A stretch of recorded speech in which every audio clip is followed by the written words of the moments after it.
I'm going to show you how to make authentic vegan Portuguese tarts. Hey guys, I'm Candice the Edgy Veg, and we today together are going to make one of my favorite desserts. Well, it was my favorite until I went vegan. I couldn't have it anymore. And I'm so excited because today's video is sponsored by Herbaland. Herbaland is an amazing family-owned Canadian company. They make these incredible, delicious gummy vitamins that I'm obsessed with. I've just kind of switched all my vitamins over to them because if you are like me at all and you have trouble taking pills, these are a great option for you. But more on that later on in the video. Okay, so the components of Portuguese tarts, it's pretty much an egg custard in a pastry. It's delicious, it's incredible. The top is charred perfectly. I miss them. It's been a while. It's been like 10 years. So I'm going to try and replicate this with I have a creme brulee recipe on my website and I have a recipe in my cookbook. I'm going to take the base of that recipe and kind of really try and bring out an eggy flavor. It's going to be delicious. So for the pastry, a lot of puff pastry is actually vegan. It's by accident. It's because they use oil and nut butter. So that's what we're going to use for that. For the custard itself, it's going to be a coconut milk base. So it will taste a little bit of coconut, but I'm hoping that the flavors that I'm adding in kind of get rid of that. All right, so the first thing we are going to do is grab our puff pastry, open that up, and I'm going to roll that out and then sprinkle it with some cinnamon sugar. So it's pretty simple. Mix cinnamon and sugar together, and that's it. I'm baking.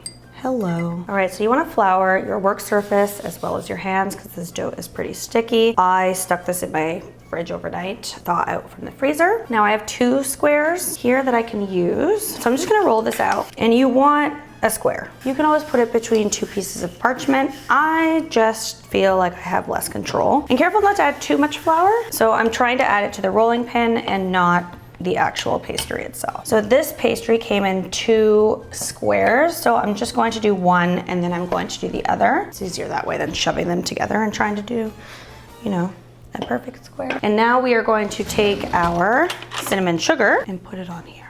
I mean, it's really up to you how much you want. I'm going to use about half of this just because I have another one I'm going to do. This is a completely optional step. If you don't want to do this, that's fine. So now we are going to go ahead and roll that into like a log. Very slowly, carefully roll them. So usually when I do this type of recipe, I tend to go and look at the history and I kind of figure out what the flavor profile is and then go from there when I write the recipe. I'm actually gonna fold it the other way because I just realized it's too small.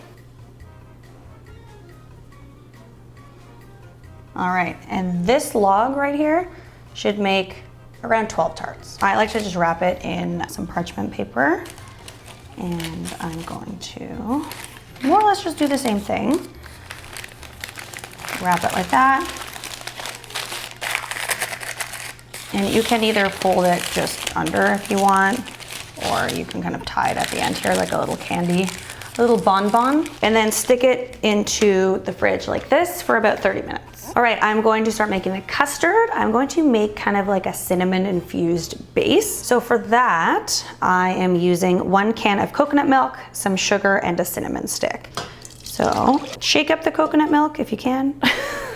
I did, but there were still a couple chunks in there, but that's okay because we're using a whisk. So I have this at about a medium-low heat. I'm going to add sugar. There is half a cup of sugar in this. It's a dessert. So I'm going to add half a cup of sugar.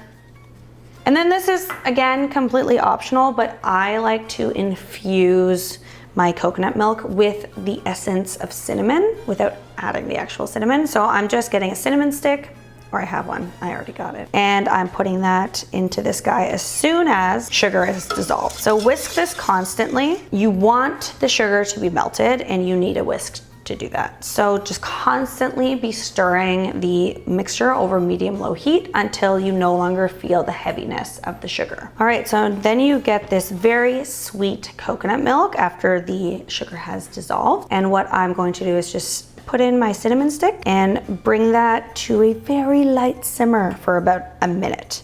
Then I'm going to turn it off, take it off the heat, and let it sit there while I do everything else. Okay, now I'm going to make the component of the custard that really gives it that custardy texture. So I'm going to do that with tapioca starch, cornstarch, and soy milk. You wanna mix them all together in this bowl. So I like to do the starches first. If you don't have access to tapioca starch, you can totally just use all cornstarch. It's up to you, but I'll have the recipe obviously in the description box. Just mix them together. This is how I like to do it to prevent clumping, is just kind of mix and slowly drizzle the soy milk. And this is unsweetened soy milk. There's enough sugar in this recipe that you don't need sweetened soy milk.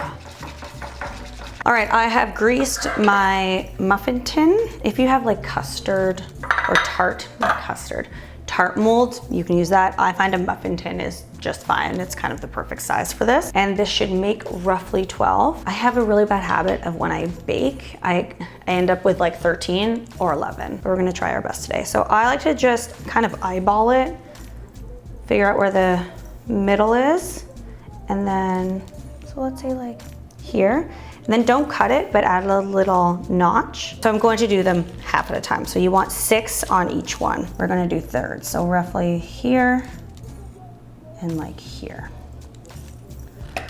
There we go. Great, amazing, awesome. Ideally, the knife would be a little bit sharper, but you can just put them back into place. So you wanna press these cut side down into your muffin tin.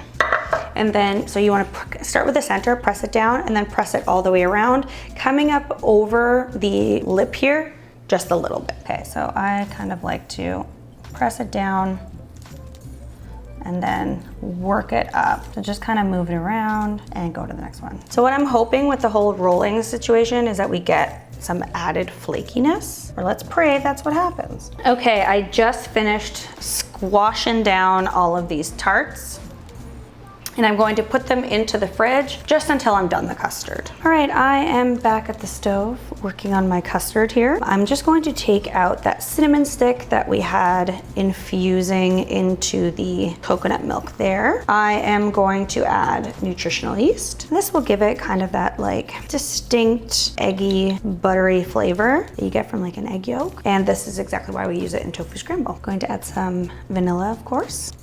I'm going to give that a good whisk. I'm going to wait to add the turmeric just so that I can appropriately gauge the color that I want this to be.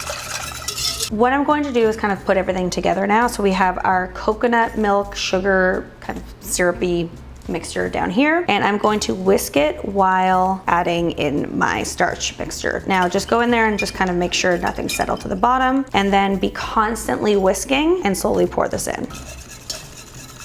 You will start to kind of feel it in the whisk, just like stiffen up. Point. You can be kind of, whisking with this hand and adding some turmeric with the other. Start with that, because they do have quite a like yellow orangey hue to them. And then the other thing you need to remember is that the liquid does have to be almost at the point of boiling, but not boiling, in order for the starch to thicken up. You're going to have a bit of a sore wrist, but hey, it's all for the tarts. All right, I can kind of feel it stiffening up here.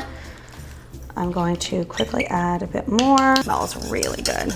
And I think it could be a little bit more yellow, so that's probably another 1/4 cup.